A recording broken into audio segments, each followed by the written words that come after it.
Hello students. आज हम बहुत ही इंटरेस्टिंग और बहुत ही खूबसूरत चैप्टर स्टार्ट करने जा रहे हैं जिसका नाम है sexual reproduction in flowering plants. Class 12th का बायो का second chapter sexual reproduction in flowering plants. मेरा नाम है विकास और मेरे यूट्यूब चैनल का नाम है विकास इन्फोटेनमेंट। तो ऐसी और भी वीडियोस देखने के लिए मेरे यूट्यूब चैनल विकास इन्फोटेनमेंट को सब्सक्राइब कीजिए। अब बात करते हैं चैप्टर की। तो कुदरत के द्वारा बनाया गया सबसे खूबसूरत चीज़ जो है, जिसका बहुत खूबसूरत रंग होता है, जिसकी स्मेल बहुत अच्छी होती है, हम उसको फ्लावर बोलते हैं। ये ना सिर्फ हमें अट्रैक्ट करते हैं बल्कि इंसेक्ट्स को भी अपनी तरफ अट्रैक्ट करते हैं। इसीलिए तो इंसेक्ट्स जो हैं वो पॉलिनेशन में और इनकी रिप्रोडक्शन में हेल्प करते हैं। पूरे प्लांट में सिर्फ फ्लावर ही प्लांट का रिप्रोडक्टिव पार्ट होते हैं। तो जिन प्लांट्स पे फ्लावर होते हैं हम उन प्लांट्स को एंजियोस्पर्म्स बोलते हैं। अब बात करते हैं फ्लावर के डिफरेंट डिफरेंट पार्ट्स की। तो जैसा कि आप डायग्राम में देख सकते हो, फ्लावर के बहुत सारे पार्ट्स होते हैं। जो सबसे आउटर पार्ट होता है सेपल, उसके बाद अंदर का पार्ट होता है पेटल्स, उसके बाद स्टेमन और सबसे अंदर का पिस्टिल पार्ट होता है। तो वन बाय वन इन सभी पार्ट्स को हम डिटेल में पढ़ेंगे। फ्लावर का सबसे बाहर का पार्ट जिसको हम सेपल बोलते हैं, ये ग्रीन कलर का होता है।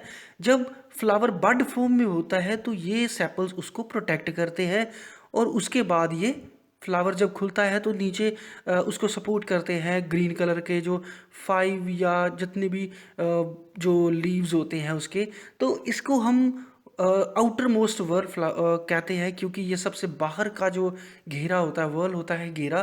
तो सबसे बाहर का जो घेरा होता है फ्लावर का, हम उसको सेपल बोलते हैं।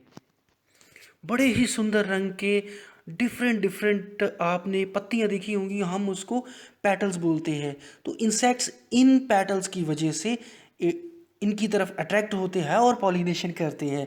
तो पेटल्स को हम करोला भी बोलते हैं। अब बात करते हैं male part of the flower जिसको हम स्टेमन्स बोलते हैं। स्टेमन्स जो है वो करोला के अंदर होता है।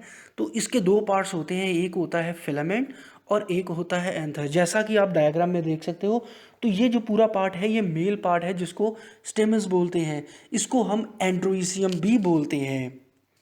अब उसके अंदर एक और पार्ट होता है जो कि फीमेल पार्ट होता है, उसको हम कार्पल्स बोलते हैं। तो कार्पल्स जो है उसके डिफरेंट डिफरेंट पार्ट्स होते हैं।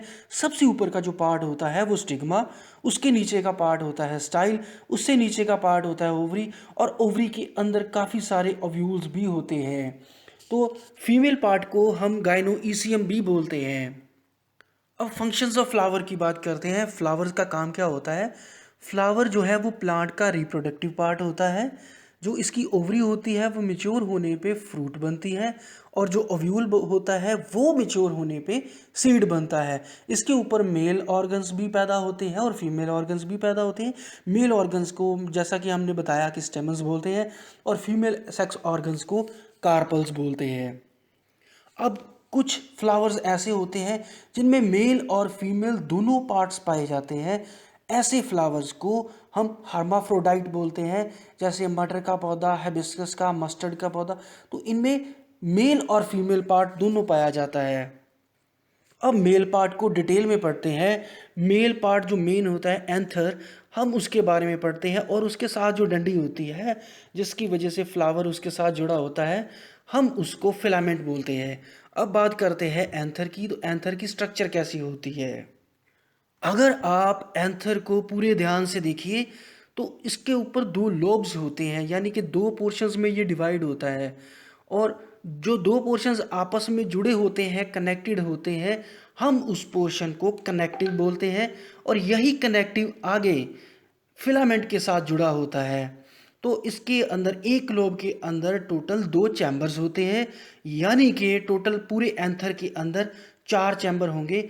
हम उस चैम्बर को माइक्रोस्पोरेंजिया बोलते हैं। माइक्रोस्पोरेंजियम की स्ट्रक्चर के बारे में पढ़ते हैं। माइक्रोस्पोरेंजियम के दो पार्ट्स होते हैं, एक होता है माइक्रोस्पोरेंजियम वॉल और दूसरा होता है स्पोरोजेनस टिश्यूज। पहले हम माइक्रोस्पोरेंजियल वॉल के बारे में पढ़ते हैं तो इसकी टोटल 4 लेयर्स होती हैं। पहली होती है एपिडर्मिस, दूसरी होती है एंडोथीसियम, तीसरी होती है मिडल लेयर और चौथी होती है टेप्टम। बाहर से अंदर जाते हुए आपको पहले एपिडर्मिस, फिर एंडोथीसियम, फिर मिडल लेयर और फिर टेप्टम मिलेगा।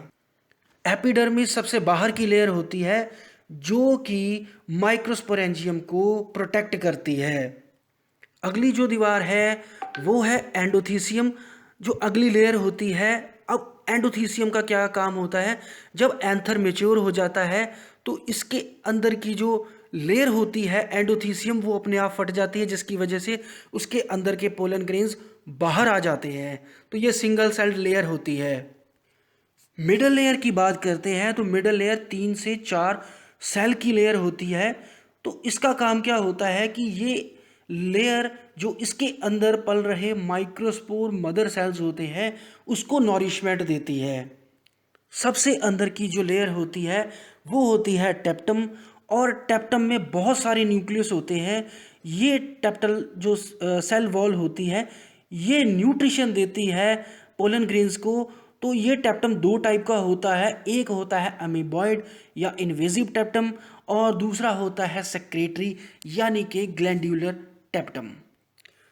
टेप्टम के फंक्शंस के बारे में पढ़ते हैं। टेप्टम जो है वो बहुत ही इम्पोर्टेंट लेयर होती है। तो इसका काम होता है स्पोरोजेनस सेल्स को नॉरिशमेंट करना, एक हार्मोन IAA हार्मोन पैदा करना जो कि पोलन ग्रेन्स को ग्रोथ देता है। इसके अलावा ये पोलन ग्रेन्स को पोलन किट प्रोवाइड करती है जो कि पोलन ग्रेन्स को कवर करके रखती है। अब पढ़ते हैं स्पोरोजेनस टिश्यूज़ के बारे में। स्पोरोजेनस टिश्यूज़ जो है वो सबसे अंदर का पार्ट होता है, माइक्रोस्पोरेंजियम के सबसे अंदर का पार्ट। जब 4 लेयर्स ख़त्म हो जाएंगी, 4 लेयर्स के अंदर का जो पार्ट होगा वो हो उसके अंदर होंगे स्पोरोजेनस सेल्स।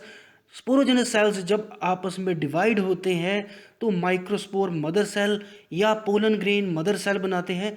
यही पोलन ग्रेन मदर सेल आगे पोलन ग्रेन्स को जन्म देते हैं। तो ये थी इस चैप्टर की फर्स्ट वीडियो। बहुत जल्दी आपके सामने सेकंड पार्ट भी आएगा। तो मेरे यूट्यूब चैनल को सब्सक्राइब कीजिए। अगर आप और भी कुछ चाहते हैं तो कमेंट बॉक्स में जाके इसके बारे में कमेंट कीजिए। Thank you for watching the video.